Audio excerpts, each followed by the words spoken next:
This Okay, meeting recording is is in being recorded. progress.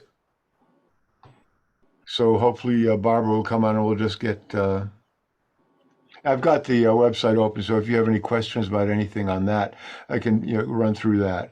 But that's, that's the documented evidence. Mhm. So we've got documents, we've got the seismology, we've got the geological survey Mhm. of the area of WTC4. And we have the pictures of the cavities that were excavated beneath WTC4. Also, the images of the subsidence craters beneath each of the twin towers and the thing that is called the big hole, or the deep hole, excuse me, in the damage reports, which is at the south end of the World Trade Center, coming right onto Liberty Street, I believe it is. And yeah, I'll show you the, That would be the east, I believe. huh? Southeast, right? That would be, yeah. I'm going to open, yeah, I've got it right here, so I may as well open it. Pretty sure it's southeast. Liberty Street. Yeah. And I want to share this. So,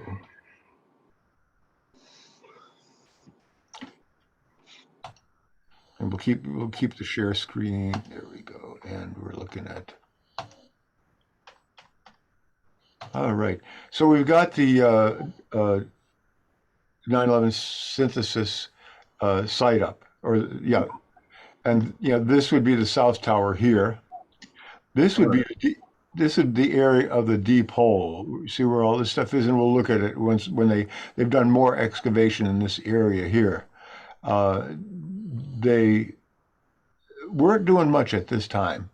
They had apparently cooled it down, but this is the location of the South Tower. This is where the deep hole that they mention is, and this is the definition of the crater underneath the North Tower, which appears to be larger. I mean, we have a little bit of perspective and distance here, but the seismic event that occurred just prior to the North Tower coming down was a 2.3, where the event that occurred when the South Tower came down was a 2.1. So there were different, considerably different amounts of energy applied at the South Tower than a greater amount at the North Tower for whatever reason. So my question, in the seismic data, was I've heard reference to a 0.9. Right. Yeah. That may be what occurred around the time, the larger event that occurred around the time that WTC7 came down, or just before it came down. And then there was a little, a lesser extended recording of a more enduring event. People testified to hearing multiple explosions after the ground shook. After. So this again, okay, I'm just here to answer questions now, Alan. Sure. You want me to scroll, and you want to just sort of scan it? This is 11 days.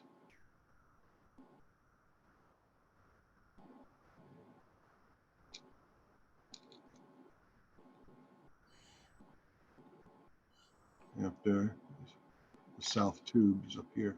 Okay. Yeah, you can scroll down. Slurry wall breach.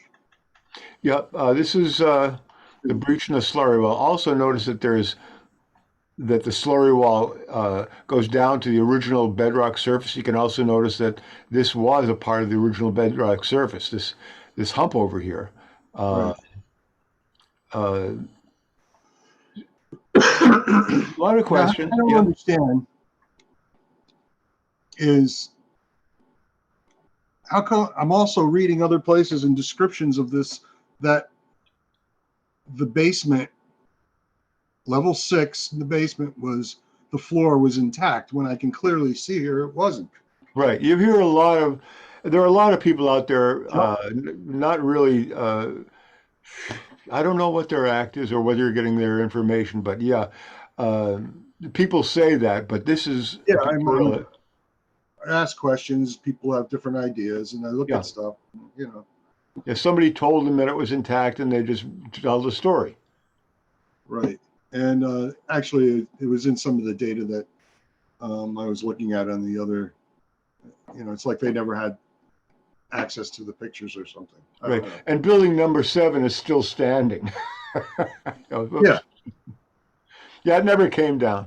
Never did that. A little Right. humor. Moving down. Now this, notice the deep hole is to the left over here, where it would have been to the south. So this is the essential. Yeah, you can see that this is the south end of the WTC. There's your compass there, and Mhm. this is what they call the deep hole. That's where those people were standing up here. This is the deep hole over here, Alan.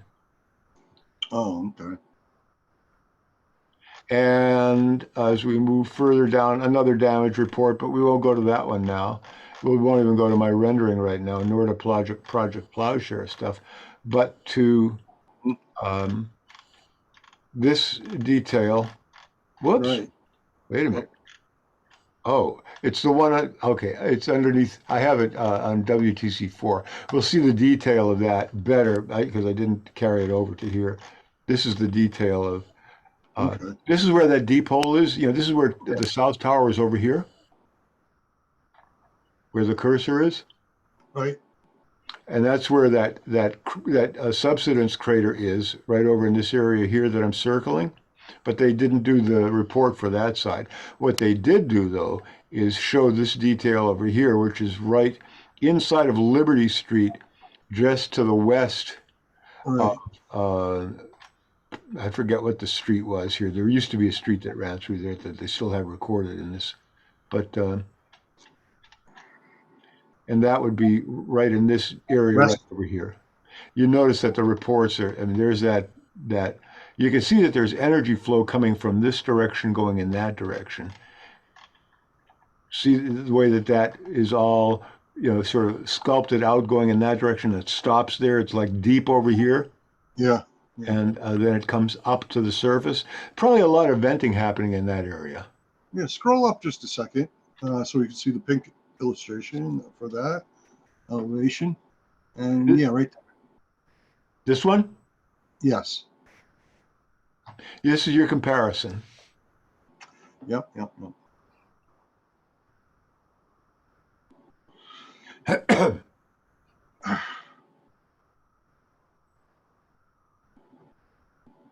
Yeah, so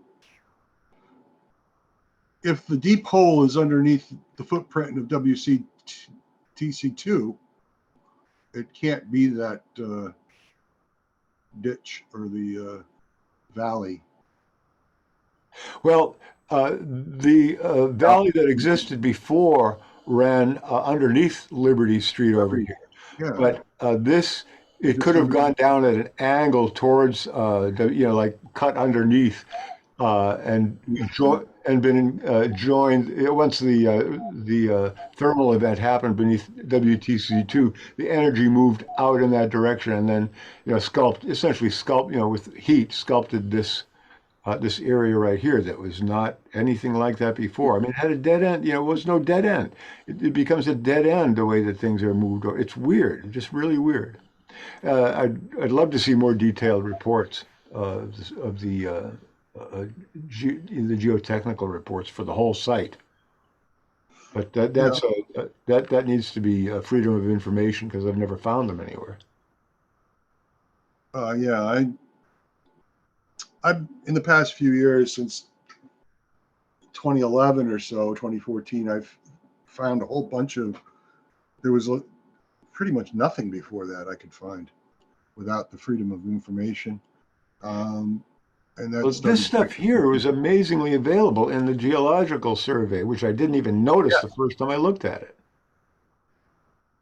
And when I told Richard where I found it, the night I told him, right after I told him the website that I lifted it off of, I went to that site because I had already contacted the people and said I'd like to talk about the difference between the pre and post geotechnical surveys. I never received a reply, never received a bounce back, so I know that the emails went through. Mhm. But when I went to that site right after chatting with Richard on Facebook, I discovered that both of these geotechnical surveys were omitted from the website. Luckily, I had lifted them before they got omitted. Well, good for you. Let's scroll down again to the cross-sectional. Right. Right. This is sea level. This is 60 feet below sea level. Would have been the floor, essentially the bottom level of Mhm. WTC4. And then 100 feet below, at 100 feet or 40 feet deep beneath the. Is somebody else trying to get in here? Uh, Let's see, Susan. I don't think so. I'm going to move this. Maybe there's something else going on here. No, that's everything. What's going on? I don't think Barbara's on yet. Are you still there, Susie? Around? She's muted, so Yeah. I don't. Oh, I'm here, but I'm working. I've Okay. got So 1099s to do, and it's a panic state here. okay. So no sign of Barbara yet. I'm gonna. Yeah, and I left her a voicemail, and that's all I can do. Okay, sweetie. I'll catch you in a little while. Get back to work. I won't bother you again. okay. Yeah, this again, Alan, is the this particular section right here is one of the most critical in order to establish some sort of a theory about what happened, because you have 40 feet between there and there, and you have approximately 40 feet between there and there, and the form, of course.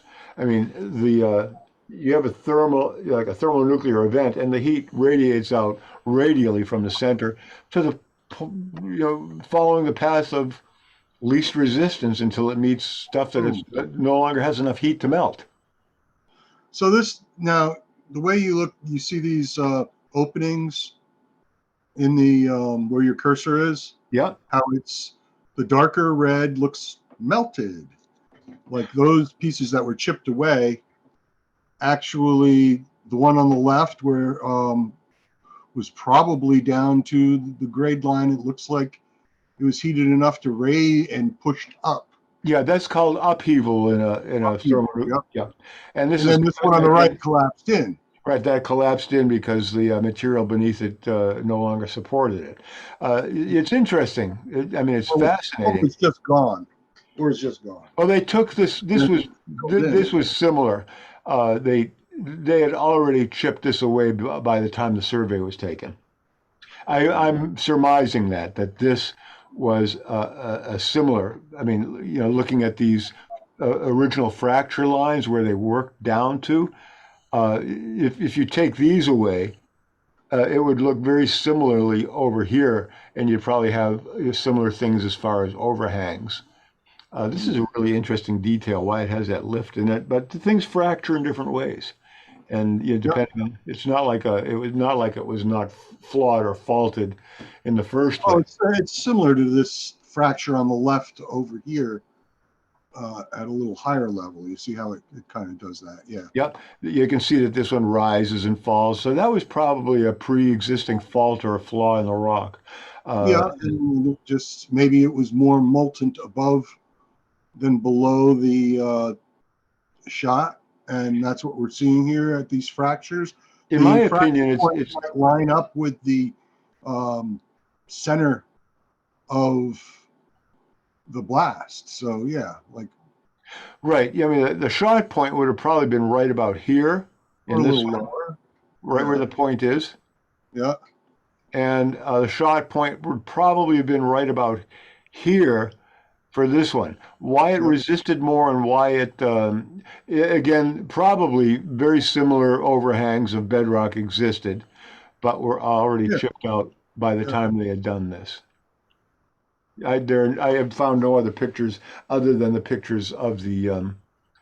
I mean, you can see in the original. Function very much like a shaped charge to some degree. That it's directing the. Well, you look at easiest resistance is upwards. Well, your resistance would be completely radial from that point. As soon of as you course. fracture, as soon as the stuff is fractured, as a matter of fact, you'll see later in this one here that Right. the material, I mean, you can see that there were indeed, two cavities. This Yeah. was, I believe that this is probably the one that we looked at that had the overhangs chipped away, but these were, these would be considered, overburden or overhangs here. But you can also see very clearly that there are two cavities. Yeah. And you can also see there's a rise in the bedrock here. You can see how it was flattened. Oh yeah, look at that. That's the way it was before. This is That's where it broke off. Huh? That's the slurry wall right there, isn't it? This is the slurry wall between the bathtubs. And that upheaval is right up against that slurry wall. Well, it depends on which one we're looking at. This one, this would be the area somewhere around here was the slurry wall, and the other slurry wall would have been right along here. Apparently, they were both damaged, but I don't have more pictures. Yeah. Okay. You can also see that I'm calling them spheroid because they're really odd shapes. They're also these different colors here. The subsistence, though. Huh? That's above. That's above the blast. This is like you're assuming what you're seeing here is the opening for the top, which was just pushed up, and everything fell in. Well, So, what you're seeing here is not the opening of the top, but these are the bottom. This is the bottom. Yeah, that essentially what you're seeing here is from that point there to that point there. They did this after they removed these, but for some reason, while these were still in, somebody had the foresight or the balls to record these overhangs, which very clearly define a spheral, like a circle, an implied circle. Molten. This shit. Yeah, it was molten. Yeah, it was molten right out to those boundaries. 4,000 degrees. Yeah, Here and there. it's pretty clear. It's really.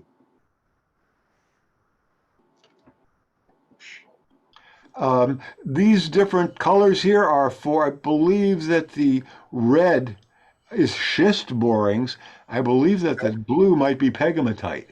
So they define the two different formations of bedrock that were included in the site. So maybe the pegmatite on the right, you're saying? I believe that that's what the blue is, but I'm not absolutely sure. That's something that's already had a thermal incursion into the gneiss or the Manhattan schist. Because that's I guess once it's been cooked up a bit, it turns into the pegamite, right? Bill is the geologist. I wish that he were able to join us on the call. I could give him a shot, give him a quick toot and see if he's able to.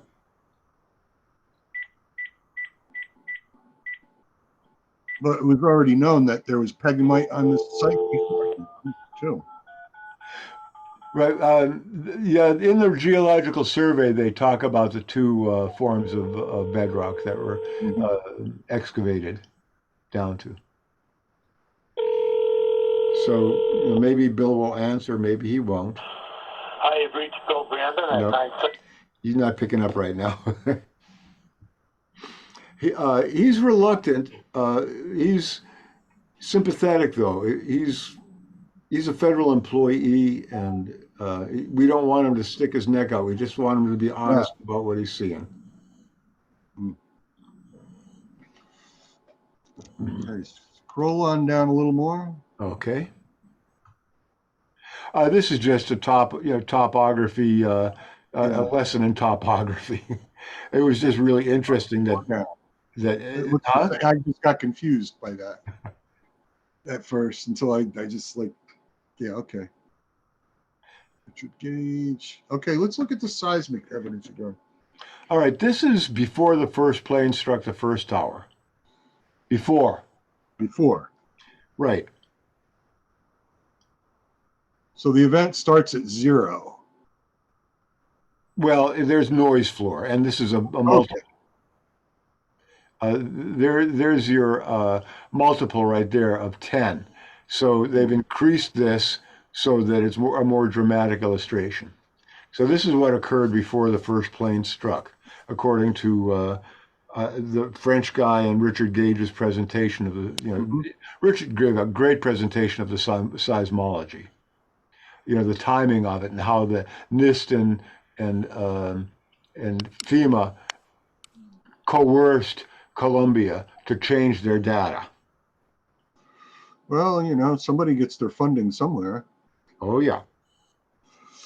So this is prior to the first strike, and this is what I surmise occurred beneath building number 4, or at least in one, possibly simultaneous. Possibly the two cavities were created at approximately the same moment by having two bursts simultaneously. There's another possibility that it occurred later, because there are other seismic events during the day that are not accounted for.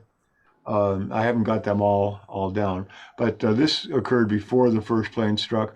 This is the one that created the steam or the explosion that injured so many people down under that came up out of the elevators with their skin peeling off and stuff. That's William Rodriguez testimony.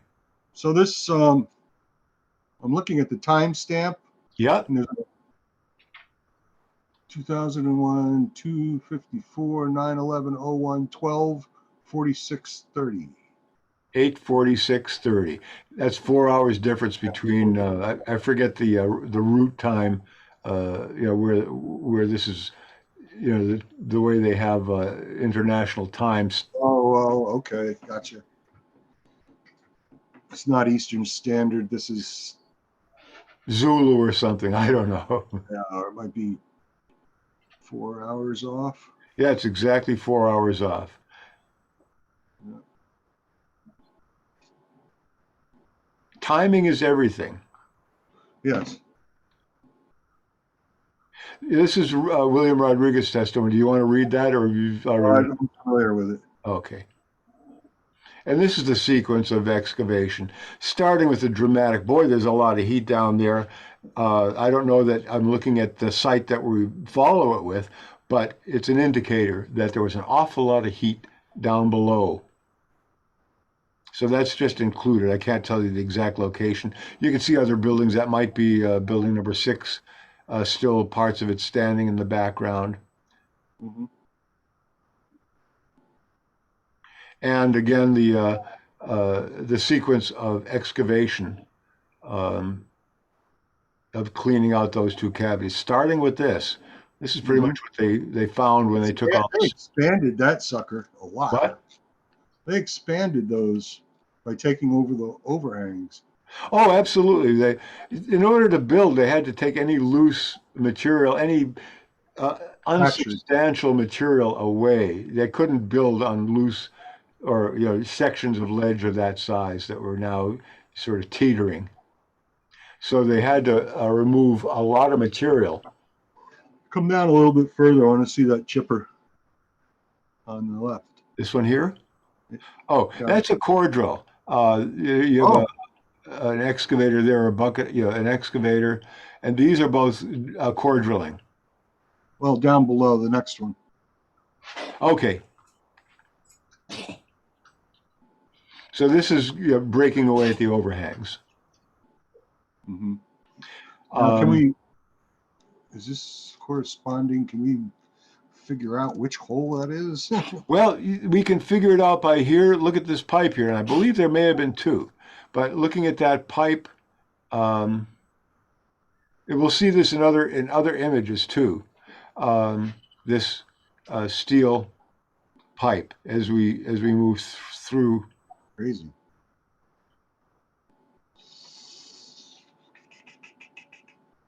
Pipe. Where's the pipe? Pressure washing. They're doing some painting as they move down, possibly to establish different levels, like topographic marks at some point. I don't know what those orange Well, painting. it's part of the surveying, Yeah, but what part? yeah. And of course, the slurry that's being washed down from the walls of the cavity that's settling in the bottom. Wow. Should add some of that. Oh, it would be great to have some of that. Yeah. It'd be good to know where any and all of the material that was taken out of this hole is. And this is one of my favorite images here because it shows the new building number 7, which is Mhm. already up. Chris Joya told us that this, in our interview about 3 or 4 years ago, that this is the new building number 7, which it is. And I said, holy shit, they had already built it and they still hadn't finished cleaning out the cavity beneath building number 4. It says a lot about what was planned. Oh yeah, it was planned way ahead. I've read about some of the design plans because they wanted to get rid of this old building because it was mostly empty. Yep. So there's some good questions here. I believe that's probably the new building number 7 right there. There's the post office building. Yep. Here's a couple of images of this pipe. I believe that this is the same as this. So this would be at the probably at the north end, since building number 7 was to the north of the World Trade Center. Mhm. That would be at the north end of the cavity, and there may have been another pipe in the other section. So I don't know what they were for. See core drills. You can also see that they're starting to put in piers, foundation piers for the new building. They're putting in forms to pour. You can see concrete. Most of this cavity may still exist underneath the new building number 4. And I'll bet you people go down there and worship. Just betcha. Again, this is one of my favorites because of the gradient Yeah. and the form. This is like in the side of the cavity, not the bottom. The color gradients, very, very indicative of, and this is, man, the schist in this area, being sedimentary bedrock, had formed like this, but by the time Manhattan was being formed, the plates had upended, and so you get vertical strata rather than horizontal at this point, which is where a lot of these, I've got other pictures that show the different resistance, different minerals in different layers that resist heat more. Yeah. The silicas, different stuff. So there were gullies at the bottom, and you could see like a white ridge of quartz or silica at the top of each one of the ridges.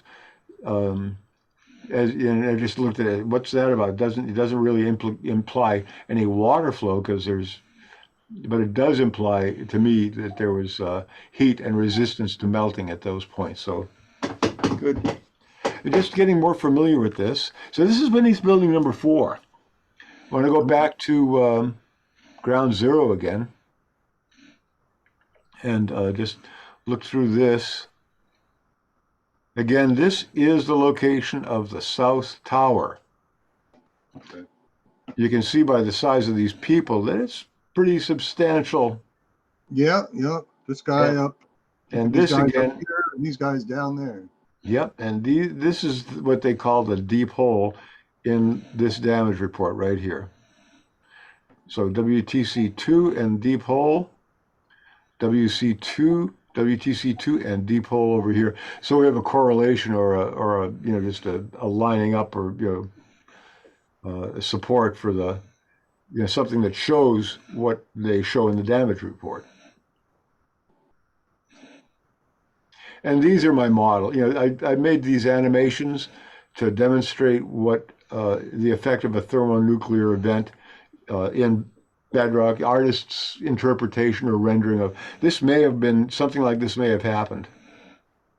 It was a lot of fun doing this, by the way. I really, both between creating the background with a pencil and then using my a new set of acrylics to do this. and magic marker to show the breaking up and the formation, the primary formation of the subsidence and the quick descent of the core into the subsidence, and then a finer, slower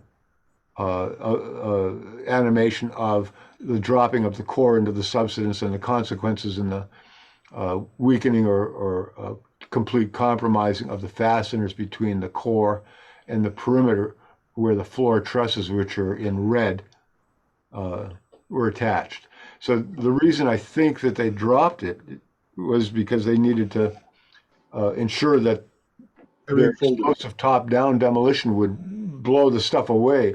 And it may have not blown away. It may have just blown the windows out if they hadn't compromised all the structural fasteners between the core and the perimeter columns. And Now, I'm thinking of the heat of the steam and the heat on the bottom. I saw some of the idea of rust from something is, chemical going on there. yeah, that could account for the deformities of the metal of the steel that was down in the hole, but it really can't account for the stuff up top. Well, it could be the steam and the force of the heat pushing upwards, because that's where it's going to want to go. Pressure always goes, high pressure always goes to low, Alan. You know that. Yeah, Fundamental. yeah. It's not going to go up if it can go out and around. If it can just leave from this point here and just go out, it will, again, once it vents, it's going to go wherever it can.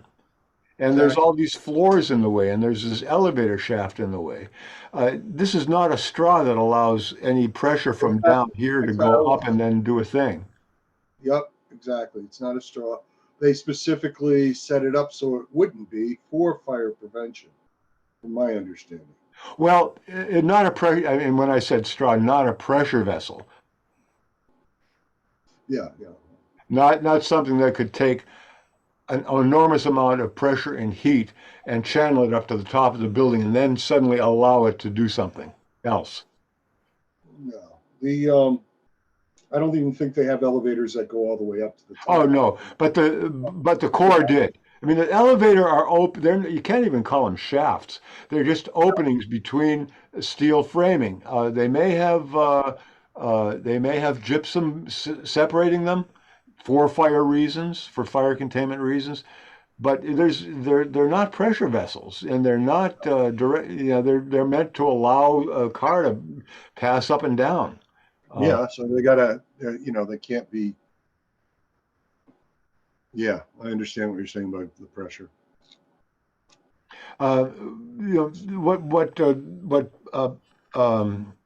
Jeff and what's his name? I forget. They're talking about the steel that was taken out of this area here.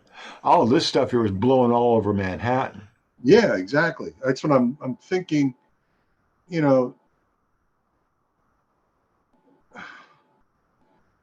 It's just how everything just went up and out. Well, it went out from the top, but what happened at the top also went up at that moment. But after the initial explosion, and you're going to get a lot of heat in those explosions too. There was a thermobaric, there was hot explosive action at the top, not originating from below, but happening at the top. And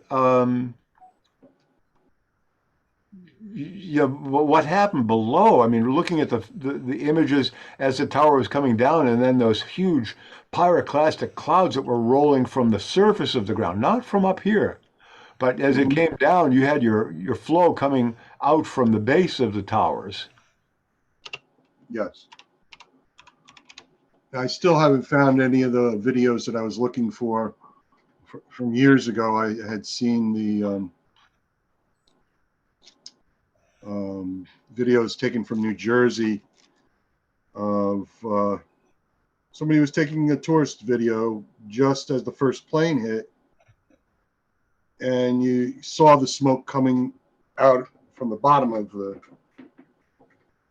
Okay, this is fascinating right here. See this, Alan? You've seen Yes. this before, I think. This is the corner where the molten metal comes out. Yeah, this is a corner where you can see that there is a molten iron or steel coming, pouring down. Right.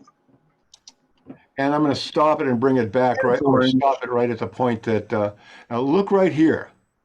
Right. See where it's moving? See, it's moving. Watch now. See that was moving downward? Yeah. So that implies that the core of the building has been It's already totally moving. compromised. It's moving down. Well, from above this point right here. So you see Yeah. this. But it's you see the jetting out. outside. You see the outside of the building. But what's happening in the middle of the building is what I'm implying right now. Yeah. Right. Exactly. So And you don't see any it's bearing explosive, down on the outside piece.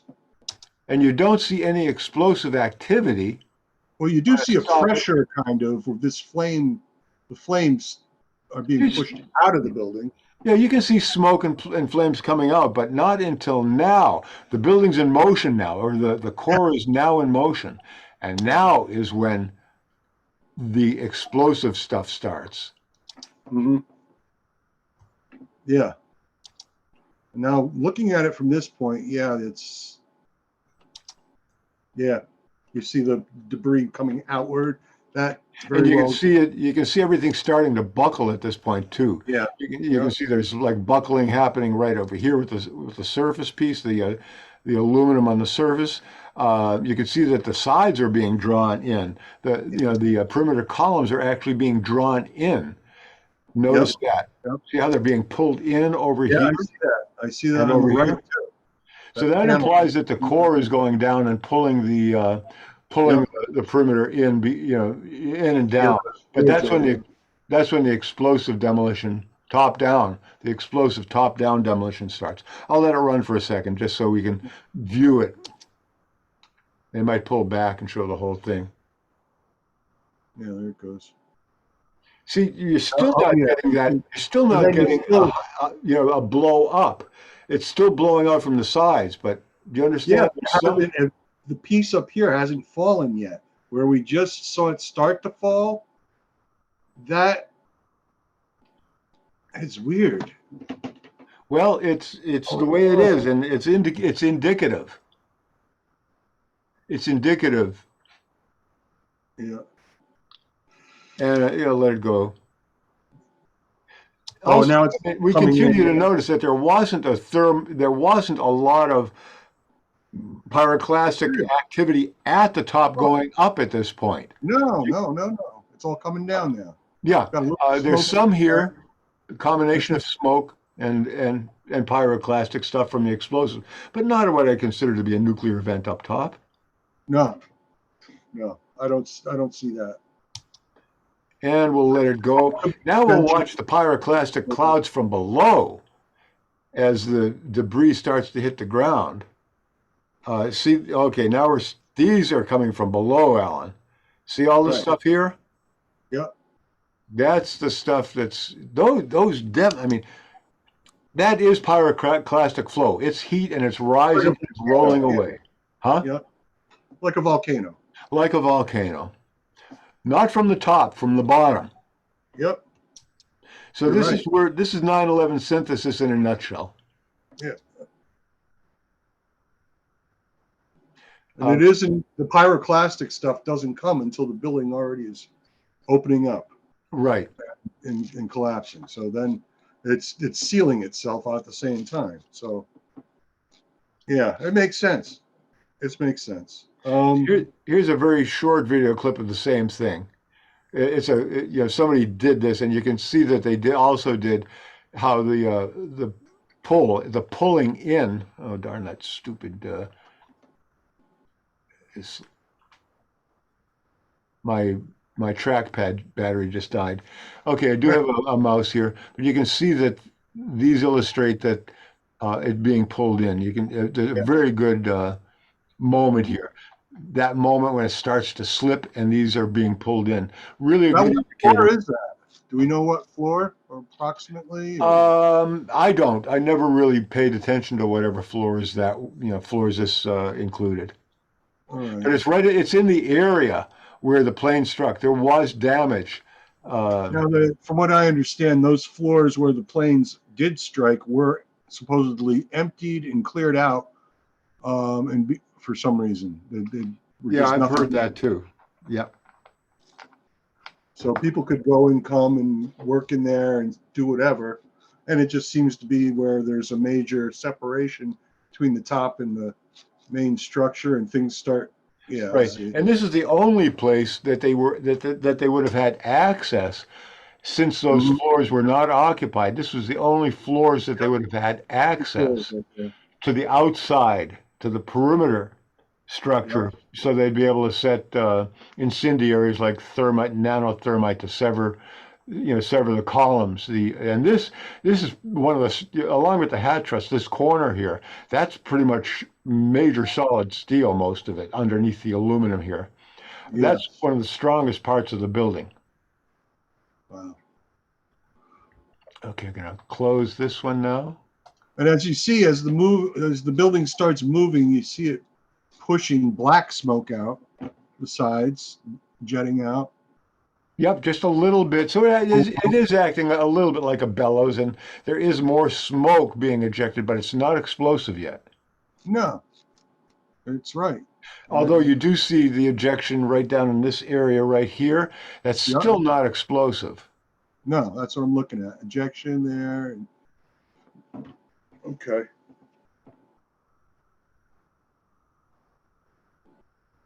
That could be attributed by the compressing, the floor starting to compress the air inside a little bit. Air inside Yeah. and the top pushing down. Yeah. Actually, pretty cool. And of course, you're familiar with Project Plowshare. Yeah, I was perusing through those documents, and also the Russian information where they excavated a gigantic lake or something, or a harbor, with nuclear stuff. And yeah, I went down that hole for a while looking around. And Oh, got that's the- what opened. That's what opened the floodgate for me to. I'll be right back. I'm gonna get some more batteries for the trackpad. Now, not to get off of the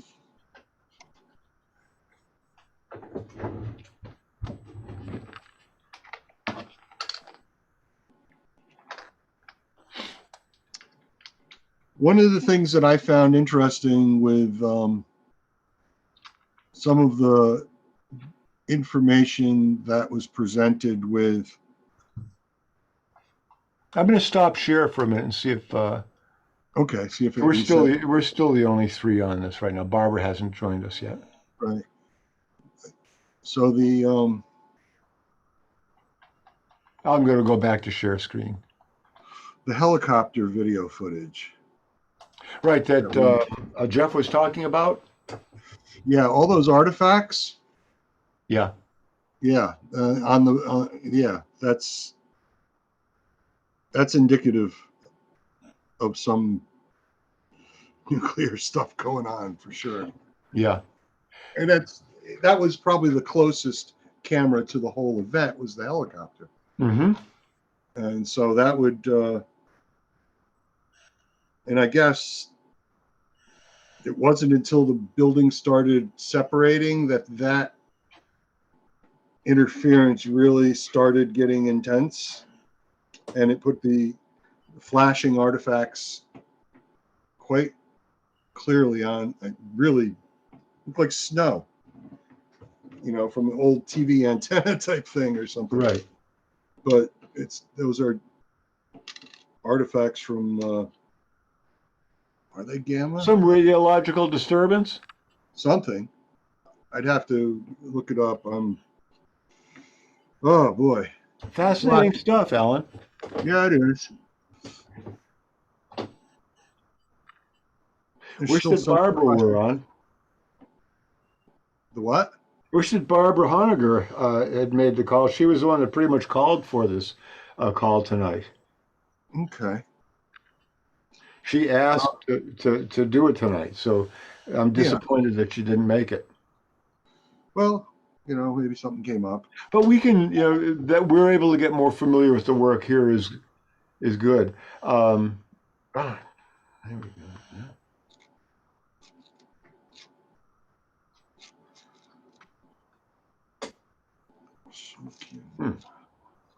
My trackpad is still not working. That's okay. I'll just get it out of the way then and put this there.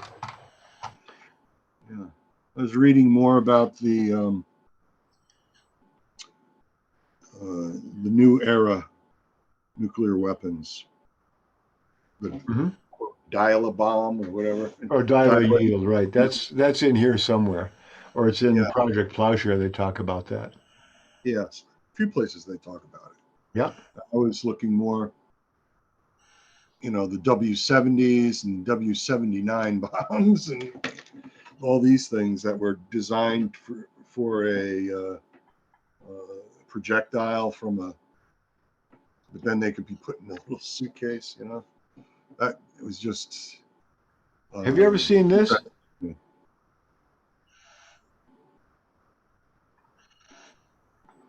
Going solar? Yeah. Well, before you get quoted, there are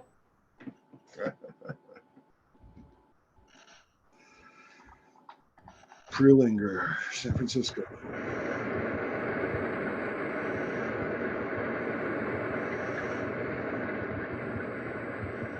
To bring water and food where there is only parched earth, and people where there is desolation.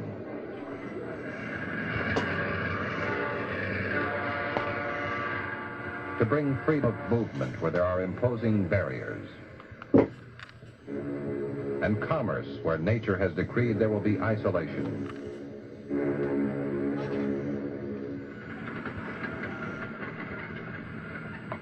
To bring forth a wealth of materials where there are vast untapped resources, and a wealth of knowledge where there is uncertainty. To perform a multitude of peaceful tasks for the betterment of mankind, man is exploring a source of enormous, potentially useful energy: the nuclear explosion. Now, we'll make a distinction right now. We're talking about tools, not weapons. Yes. This is the idea of Project Plowshare, is we've created a plow out of the sword. So it's a good vibe. Matter of fact, I'm kind of for it in a way because it can do a lot of work, and if they're able to do it relatively safely, I don't know. I really don't know. The jury's definitely out on that, but I'm fascinated by the fact that they were considering this.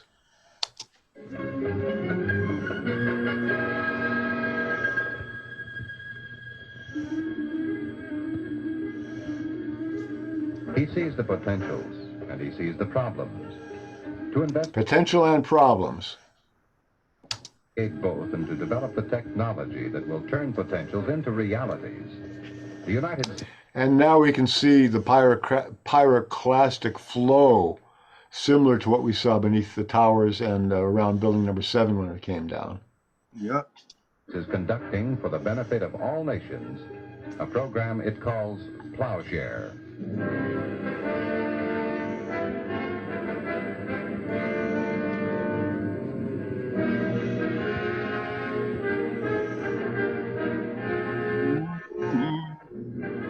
Breath of music.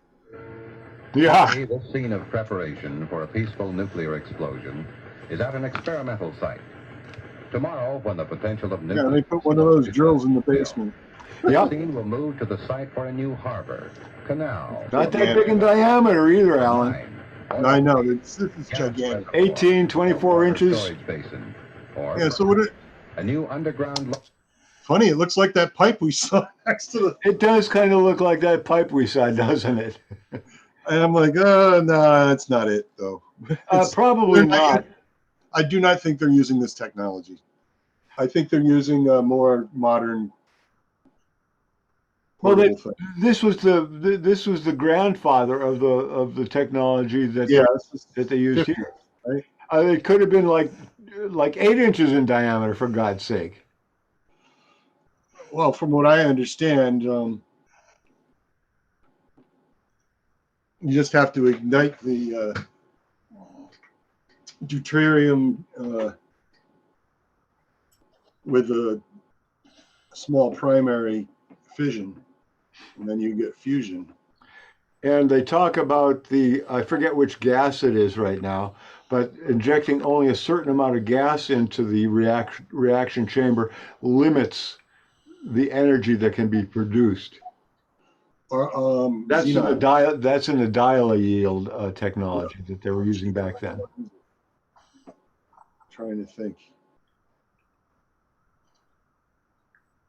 I was reading about the xenon, which is produced in the fission, but to control that, God, I forgot. Well, you got some homework to do too. Oh, I was doing homework on other stuff, and Yeah, I know. Not by a the big time deal. I mean, I really appreciate you getting on board with this and becoming interested in joining us. I'm interested in it because, you know, we discussed this before. I've had that background, and you know, happened on that day was just like kind of disconcerting to me. And I kept, every time I kept putting it out of my mind, saying to myself, it's too much here. Somebody else is, it keeps coming back to me. Like, you know, something else brings it back. You know, I try to move on from the Trauma? trauma. It's not just the trauma, but the thought that this is not what it appears to be, something other than what they're describing. Yep, absolutely. To put it better, but and then to have my initial being woken up that morning and saying, what the hell are these stupid idiots practicing their landing today? Right. So that's something I know that Barbara and Jane want to find out more about that from you for sure. Yeah, well, it was, you know, it was just probably about 8:30 in the morning. Yep. About 8:20, something like that. I don't know exactly the first thing that woke me up. It was definitely an airplane, and I was bitching, Jesus, like that, and I just rolled over and tried to go back to sleep, and I can't say, a few minutes later, 15 minutes, I didn't even get into, you know, the semi-lucid state, you know, before you fall asleep, before this next, I heard it coming this time. And it's, you know, it's like, with really more of a very high speed, definitely larger So those than. were likely taking off then. Yeah, I initially thought, after I saw that and they're clearing the skies, oh, they were clearing the skies and then people were landing. But then I thought about it. They don't land in that direction on that runway. It's always take off on that runway. Mm-hmm. Always. And the commercial jets generally will turn way earlier than the military jets. And, you know, the heavy military jets, you know, take longer to get down that runway with C-5A Galaxies. Right. And unless they're 757 airframes carrying a really light fuel load. Yeah, and then this thing was going. They were going fast. Yeah. Engines were fully open. Sounded like military, not commercial. There was no muffling on the engines. The engines were not fighter engines. They were much bigger. They weren't C-5A engines because they sound like they're like turtles with their flaps out. Whenever they were flying over, they've got flaps out and it makes such a racket. You know, I'm going to surmise that they were the 757s that struck the towers. Yeah, or, you know, a Boeing of some sort. Yeah. I didn't get to see them, but you know, just by the sound, I couldn't tell which direction they were going. But I assumed at first they were landing, and then after considering it, it was like I saw some of the flight data, recorded data, and the radar stuff, and I'm like, Jesus, both those planes come awfully close to Stewart International Airport. Yep. And then I'm that's like, where, and then I heard the Rob Balsamo reading right. about these do-si-dos, and I watched these simulations with all the radar data, Yes. all of it. What a mess! Oh my God! But then they Yeah. made those little things larger, and you're like, oh, look at that one. That's Yeah. the plane. That, and I'm like, what the hell's the other plane then? Where did that go? And it was like, Right, dropping off the radar, transponders Yeah. going off, and then aircraft showing up back on the radar without transponders. identification numbers repeatedly. And it's the flight paths actually crossed for the two planes, 70, not 77, but 77, 11 and 175.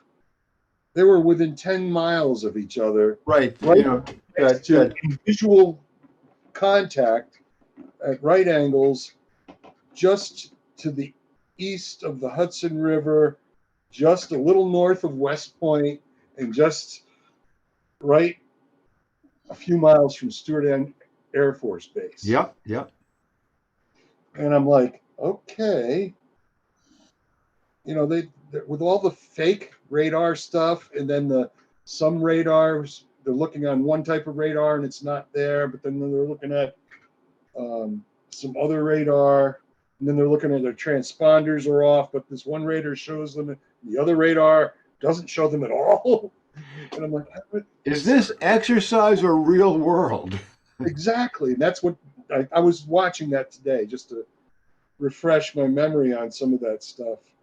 I have a link to all of Rob Balsamo's stuff. Somebody out there Yeah. compiled it and has it available. I can share that with you if you want to have it. Mm. I'll email you the link Yeah. to all of his, You know, all of his Grant email- videos. You know, there's arguments about his calculations and stuff, particularly with Pentagon stuff, but you know, there's too much there to kind of dismiss. Yeah. Even some of his speculation. But the I did like that he didn't really go into who and why so much as how. Or what what we're looking at, what we were Yeah. looking at. So this is what this is. What is it? And he went out to all these experts, asked them to look, and what are we seeing? And I thought that was a good way of Yeah. approaching. I miss Rob. He was a curmudgeon. I talked with him a few times, chatted with him, talked with him about working with Richard Gage, which he said that he attempted to do, but they just couldn't get on the same page about a few details. And Rob drank a lot. He I understand his liver went. understandably, if you know as much as he did and you have a predisposition towards numbing, yeah, it's a problem. Yeah, but you know, when I was refreshing my memory, and it fits right in. The planes were in the right place At the right time. when I heard these noises. They could have very well been 2 or maybe even 3 planes. Yep. I wasn't, or maybe more, because Or maybe more. Yeah. yeah, I only heard the 2 overpasses, Yeah. and the second one sounded like 2 planes right very close together, Oh. like they were taking. That's why I thought at first fighters, because they'll take off 2 or 3 at a That's formation. fascinating. Because that would make sense when they were going airborne to, especially if they're getting ready to get airborne and go to the towers. I mean, a lot of this makes sense. Yeah, so you know, that was my impression. But then, as I got more information, it was no. And then thinking about it, no, that runway is never used for landing. It's so good that you have not just knowledge and feeling for the physics involved, the nuclear physics, but that you were so close to the a critical juncture in this series of events where the alleged plane swap probably took place, and that was what you Or were. at least originated, where I come to the conclusion that if they were putting planes in the air to swap, they came out of Stewart. And that's from personal information I got from my cousin and his involvement with the Marine Corps and running out of that airport into Vietnam for stuff that I can't confirm actually happened. Right. So, and he's nuttier than I don't know what after being in Vietnam so many times. He's nutty. I tell you something. Listen to this. We used to do this thing. And this is my partner. And I knew who his partner was, and they would just converse on telephone call once in a while. But in the 60s and 70s, he would disappear. Yeah. And come back with money. He borrowed money from my dad, and he paid it back in one lump sum. Oh, nice. Yeah, he got into some financial trouble, so he had to make some money somehow. So he ended up going out of Stewart according to him, out of Stewart on some black ops. Okay. Yeah. But so then, with that indication there, and knowing that they run the C-5 Aves out of there, they run a lot of the international operations for Europe and Middle East out of there. So a couple of Boeing 757 tanker or transport military airframes with military engines, and imagine just enough fuel aboard to get to the target with a little extra to create a fireball. So that I thought about the whole way that I would, if I were planning this, I would want those planes to be able to maneuver. I wouldn't want any fuel on the wing tanks. I wouldn't want to add any weight to the outboard weight. I want them to be able to turn on a dime. So just body or wing root tanks, and they didn't have to travel very far. And and the accuracy with which they struck the towers is indicative. And those last maneuvers where they were going into, one of them went into a really hard bank just prior to strike. You could literally see the wing bend on the second plane that came in. So that was, yeah. Well, perspective is kind of good too, but yeah, I remember being a B-52 mechanic from, having them on the ground with their wings drooping and, going back to going up into the air and watching them as they take off and watching their wings flex and just lifting that. It's just a beautiful, it was a beautiful sight for me back then. It's designed to do that. Yeah. It's got to hang a I was a part of this. It was a big part of it as a mechanic in the Air Force. Yeah. So. Wow. So we've covered a lot. It's a little bit past 8 right now. I'd be glad to hang out with you. Barbara hasn't joined us, and that was what I was hoping for. I'd love to chat with you about this. Go over it, learn it better between us, whatever you feel like. And hopefully Barbara will join. You'll be able to join us, Barbara, and possibly another person or two, so that you'll be able to share your stories with somebody that's in a position to do the journalism, to share the stuff with people that might be able to make a difference in this study. You'll be able to bring it out and share it with people who can make a difference.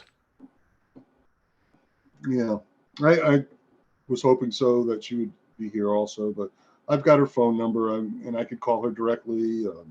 And we've got this video that I'll put up, and we can share that with her and Jane too.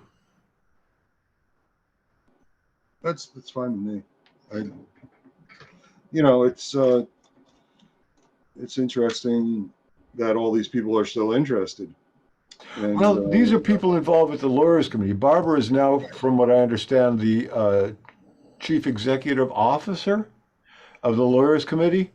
So right. she's got sway and she's interested. She's been asking good questions. Yep. And there's a lot going on in the community that is kind of, people are starting to ask a lot of questions about other people that are involved and what they're all about. There's some people Every that, time I try to move on, it's something else. Like meeting you draws me back into the I don't even know what it is. it's The a fray. fascination. It It is a fascination, but it's also a part of my life that is. yeah. It's It's been a part of my part of me. Yeah, it's been a part of me since the morning before it even happened. You Wow. know the story about my flying the simulator. We have told you that. Yeah, you mentioned something about that. So that is what has married me, or welded me, or whatever you want to. This is why it's a part of me. This is the only way I can explain why I'm so invested. For years before I saw building number 4 come down, the image that I was seeing that night, that early morning of what I was doing with the flight simulator, became a dominant visualization. During the day, when I woke up in the morning, before I fell asleep, it was the last thing I could see or think about, and it kept on getting more and more detailed as I studied the cockpits of 757. So instead of having just a single, gauge for a single engine, I had, gauges for each engine. I had altimeter, turn and bank indicator, everything about a 757 cockpit, the details became they became more a part of my visualization. Right. As And I that's stu- as I it's not an studied. easy plane to fly, I imagine. No, Especially those maneuvers. I couldn't imagine somebody on a Cessna, trained on a Cessna, getting into one of those planes and being able to even follow the river, much less to pull the maneuver. or Come around being and- able to fly it, being able to control it whatsoever. He's got some similar. I did find a video hunting around for hijacks. And I found one where a flight attendant or a guy that drove one of those things that pulls the jets around on the tarmac gets into he literally works for the airport, pulls a plane out away from, after it fuels, pulls it out with his thing out on the runway. Somebody is coming, so he goes away, comes back, and then he gets in the plane and goes out and takes off. And actually attempts a barrel roll and does it successfully. Never flew a plane in his life, just a simulator. And they're in contact with him in the cockpit. We need to get you to land. We need to, you might want to bring. And he's joking with him. Well, I want to try this maneuver. He eventually crash landed the plane after they talked to him a while into an island. God, and this is in the United States. This happened in, I can't remember where. Wow. And it was just like,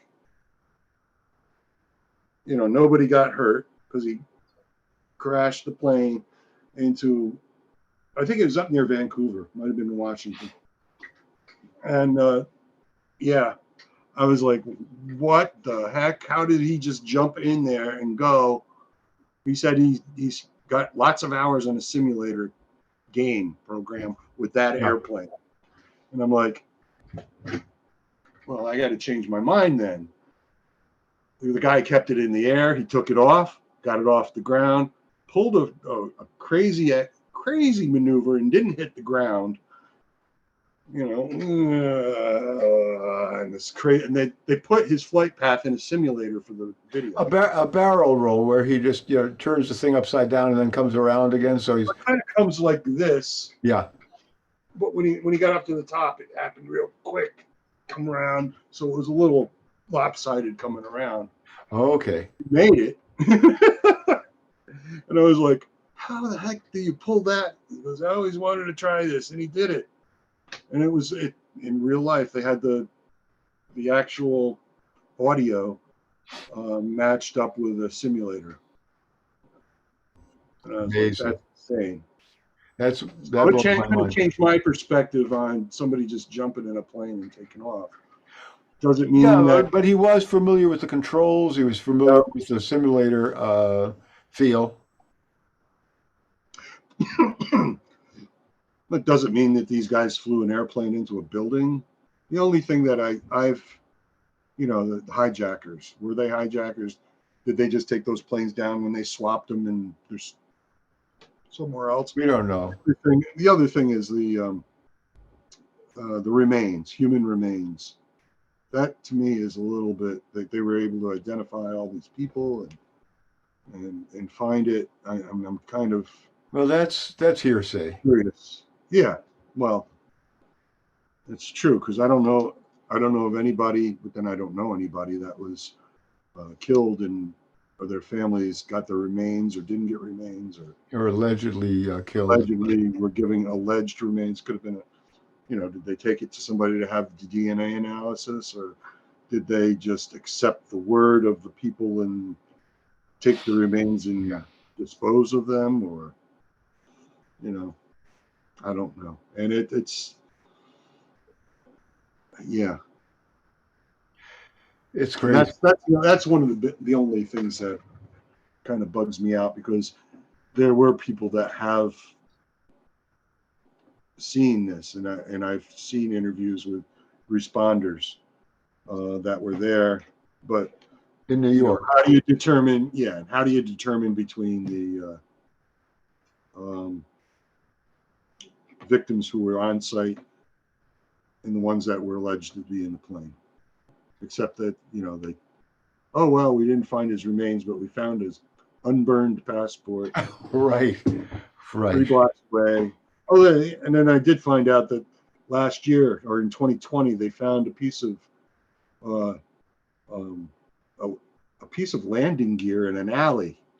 It was between two buildings, right? It had embedded itself, dropped between. Dropped right between in the alley where Yeah, they I went saw to that clean too. the alley out or do something, and there was this I don't know. I saw a picture of it, and I'm like, that's some bizarre stuff. I don't know. It doesn't quite look like landing gear to me. It said it was about the size of a hood of a car. Yeah, it looked like I believe it was a two-wheel. I don't recall. I thought it was like just a dual wheel landing. It Yeah, could have been a nose gear or something. Kind of motor looking thing. Hmm. Yeah. So yeah, nose gear. Yeah, that was kind of crazy. So many years later, Yeah. something like that. I mean, it makes you wonder what might else be around.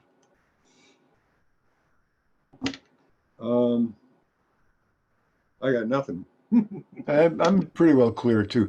Alan, I appreciate you getting on, and hopefully we'll have Barbara and Jane or be able to have a chat again. I hope that they make themselves available and interested. But for now, I appreciate you coming on and sharing your experiences and knowledge. Yeah, I'm actually thinking that my experience is more valuable than my knowledge because I don't feel as if I know that much. Well, you know enough about nuclear physics and thermonuclear reactivity to Yeah, be able to support the theories. So, true. There is more information would make me more secure in my knowledge, but I'm yeah, not finding it, and it's just don't it hurt just yourself. seems like there's little details that are purposely left out. A limited hangout, as somebody Yes. said. Well, we have people in the alleged 9/11 truth movement who are instrumental, probably in a lot of cases, in bringing stuff out. In other words, placing themselves in the limelight and telling half truths in order to obfuscate the stuff that we're talking about, especially when it comes to the use of thermonuclear reactions, explosions in the bedrock beneath the World Trade Center. Yeah, and if that's the case, we're not going to get as much radionuclides above ground. It's going to be Right. sealed, Yeah. generally. But then they unsealed it.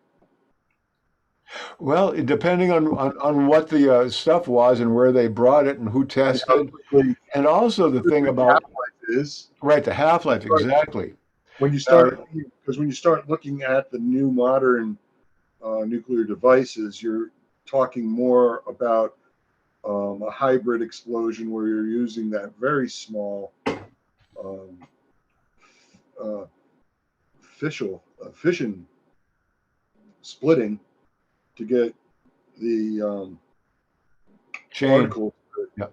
start the fusion reaction, which is then, much, much larger. Now, I was trying to get some more information about the temperatures and the radius of these temperatures, and there was a general relationship in between the distance from the center, and it was kind of like a 7 to 10 relationship or something. I think it's a 7-10 relationship. I have to go back and read it again, but for every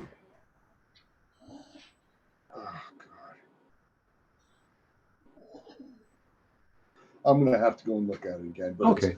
it's a property of the fusion, a hybrid bomb, where you're putting in a certain amount of energy and you would get much more out with the fusion reaction, because it's catalyst is also included in there. And, and they get all sorts of catalysts. Right there, we're very curious about what the device was or what the devices were, but at the same time, I think that we're pretty confident that they were indeed thermonuclear reactions.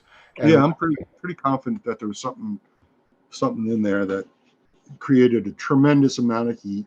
Yeah, in a very short period of time. There's nothing that I can imagine creating that much heat outside of that quickly outside of a.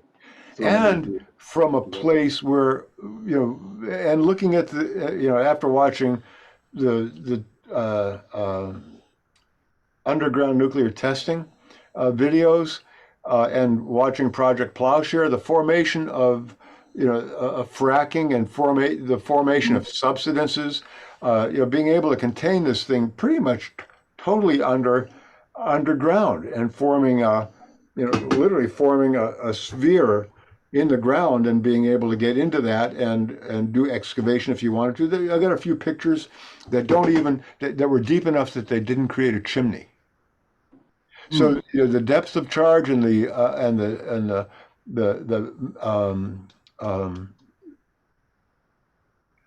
intent, the power and depth makes all the difference in the world. And here we are. Okay, in my screen here, I have a thermonuclear device right here, and it's exploding, and it comes out to this big, as far as its thermal, and then the stuff in the top breaks. The fracture from the pressure. That's what we saw beneath building number 4, and beneath each of the towers, I believe. So this is where my belief comes in. Yes, I do believe, indeed, that this was the mechanics of destruction. The use of thermonuclear to create subsidence.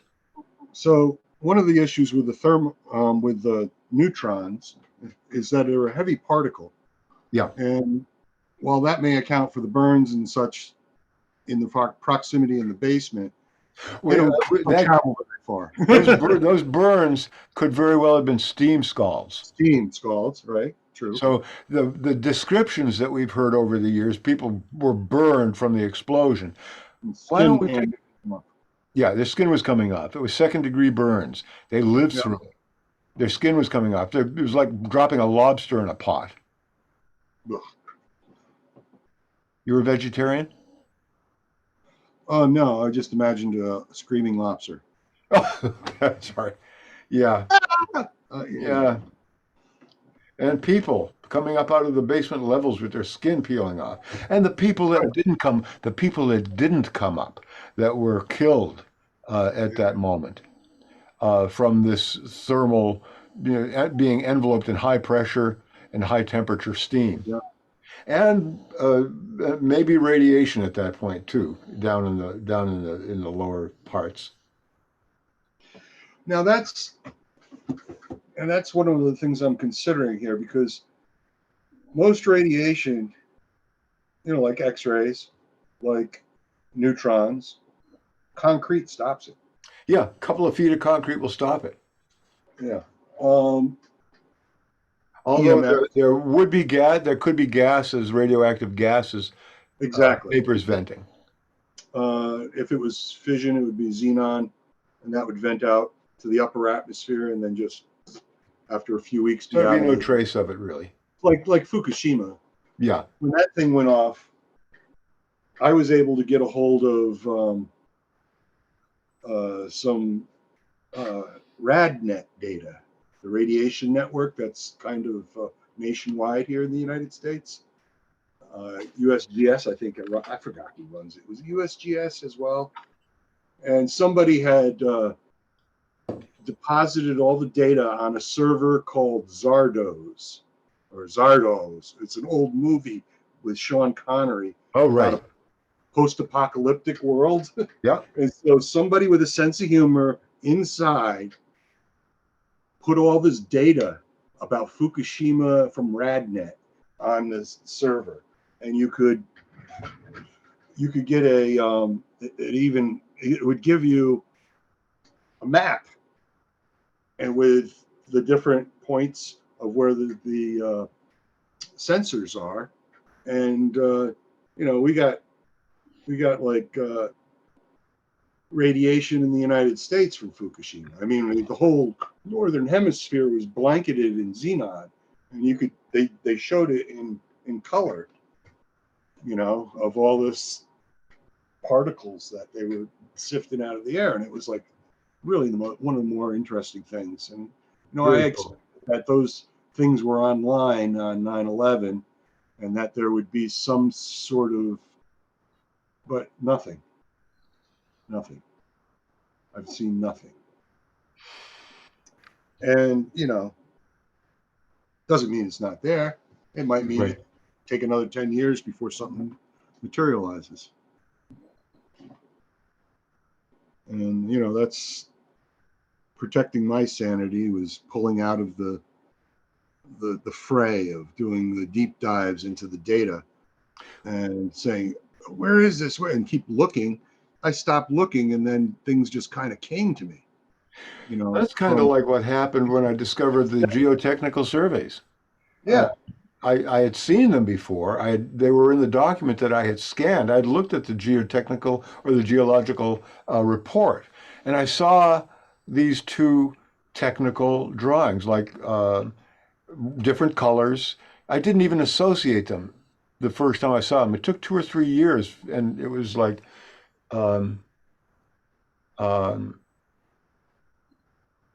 David Meiswinkle that poked me in the direction of the geological surveys again with a very cryptic message.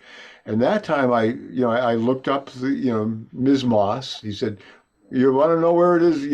Maybe, Google, ask Ms. Moss, MS period Moss, MOSS. I Googled Miss Moss and 9/11 and found the geotechnical report. And then I looked through it, and I looked at the pre 9/11, the black line survey, and I said, yep. And then I got to the one in the coral or peach or orangish colors, Mm-hmm. and blue purple, and I said, well, gee, that street there, it says Liberty Street, and that one says Liberty Street. Holy shit, those are the same place. It's not. I mean, I had no idea of what I was looking at before I noticed the street labeling.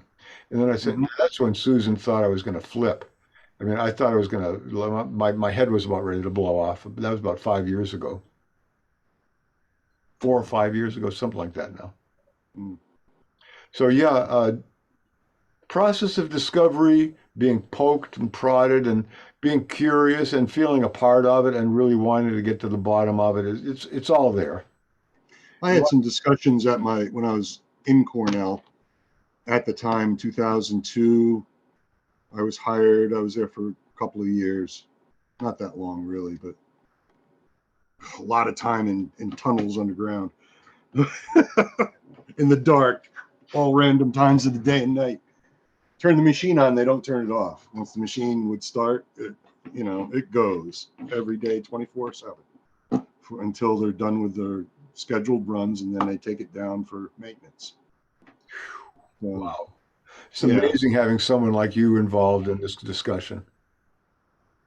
well, I don't see that. I don't know. Well, you have a unique perspective, a very, very unique perspective on all of this. Yeah, and it doesn't mean I'm right. Oh no, nor. I mean, I'm just showing stuff that I found and making, Presentation. attempting to analyze it fairly accurately. Yeah, and ask questions. Show it to somebody who knows something and ask questions. Yeah.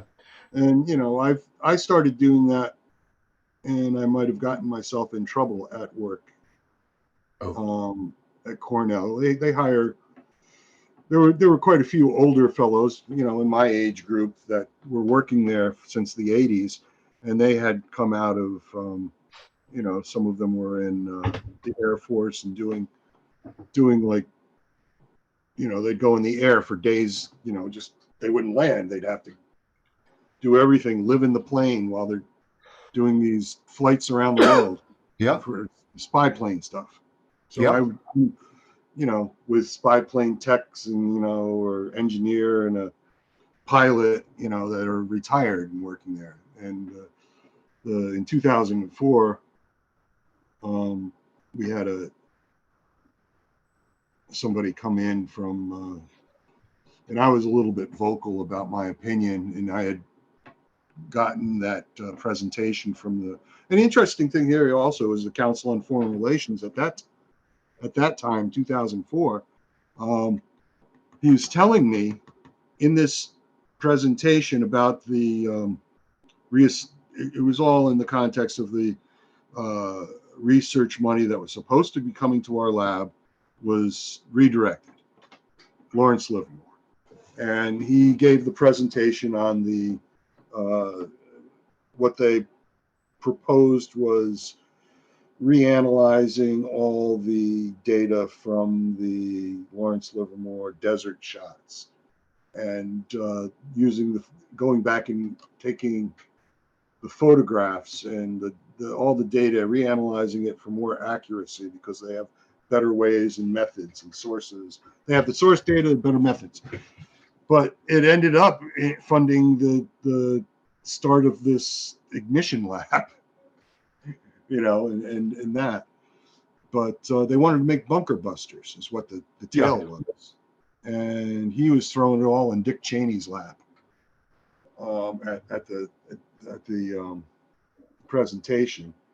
It wasn't in the papers, but in his verbal comments because everybody was like already upset with 9/11. And of course, there's a academic, how do you put this, competition for money. Oh yeah.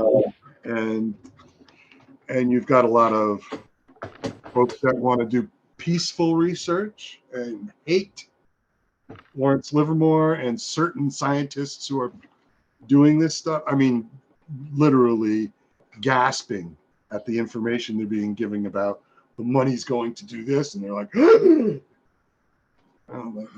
it's and have him talk about how it was a Dick Cheney's boondoggle, like a payoff for something. I'm like wondering what the hell that's about. Kind of piqued some of my interest, and it seemed to tie in, with the whole 9/11 thing, the suggestion. So, and that kind of blew my mind. And I gave you that paper in the presentation about bunker busters, and he went through some of the data. It's like, we got all the data. How much better? You can't do better than the data we have right now. But they did it anyway, I guess. Who knows? I don't, But the implication was that it was a payoff for something. Okay. Politically, because a politician redirects funding that had been earmarked for quite a long time to go to another project, there's some kind of something going on there. Yeah.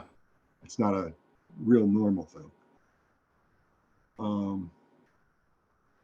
Yeah, that was kind of opened my eyes too, but I became a little bit more vocal, and so I was like had an incident where, you know, I was working in the linear accelerator room and they were doing some work on that. You have to take shifts because you can't, that room has a particular high amount of radiation.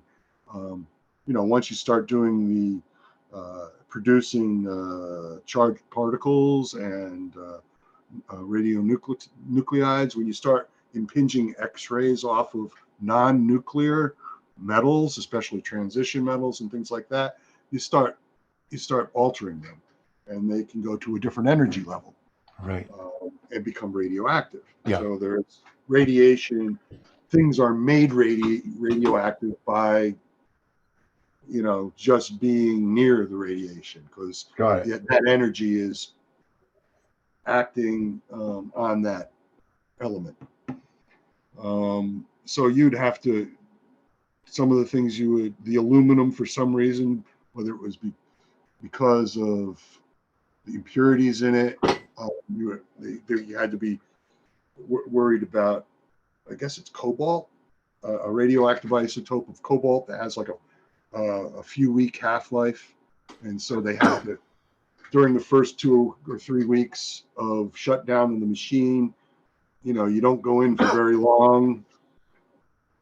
And after a few weeks, you can spend longer time in there. Well, during that period of time, we were being very careful. My badge came out hot a couple of times. And I'm like, okay. So that explains why you're always glowing. No, I'm Polish.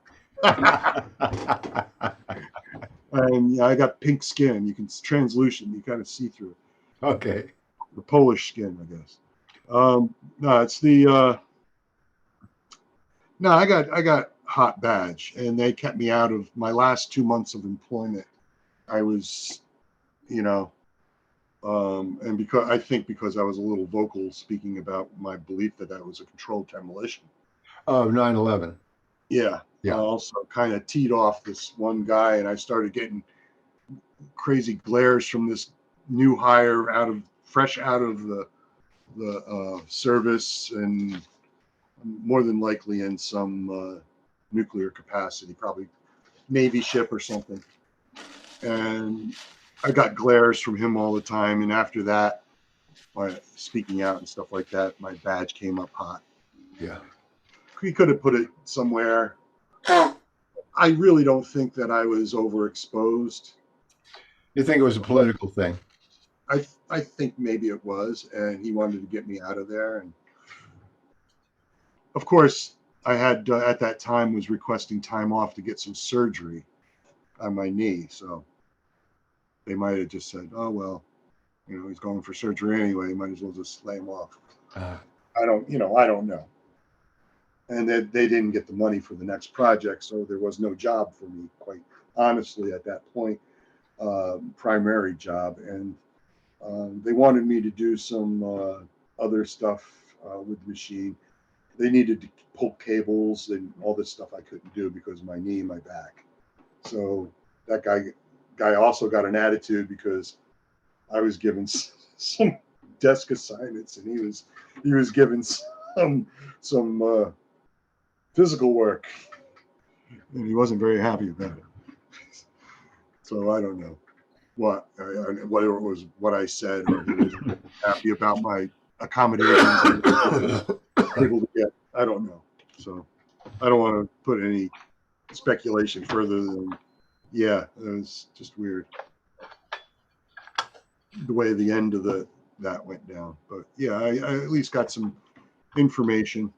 And again, that was another thing that just kind of dropped in my lap after being woken up by the planes. That was like, I got to go to the bathroom. I'll be right back.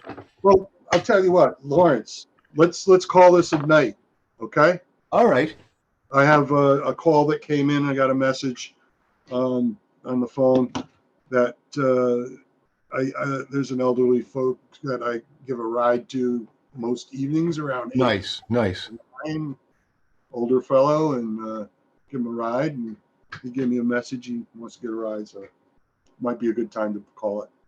All right, Alan, I will be talking with Susan, and hopefully we'll be able to get another call together, including Barbara and Jane and whomever.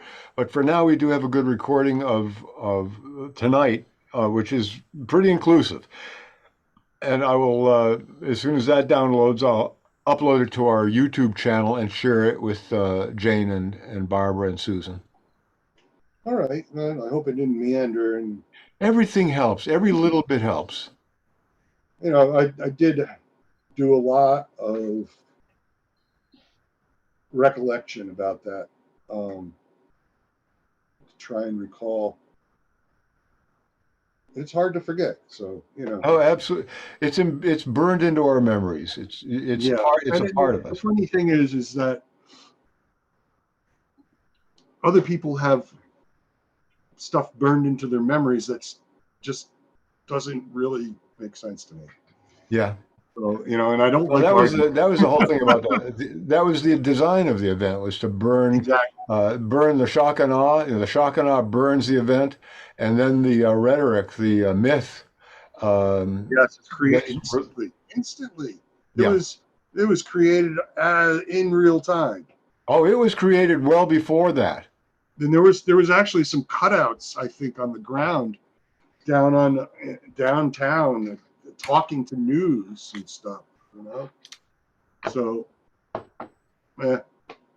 All right, Alan, I gotta go pee. all right. Good night, Lawrence. Thank you, sir, and we'll let you know when we're doing it again. All righty. Thank you much. Thank you, sir. Good evening. Take Good care. evening.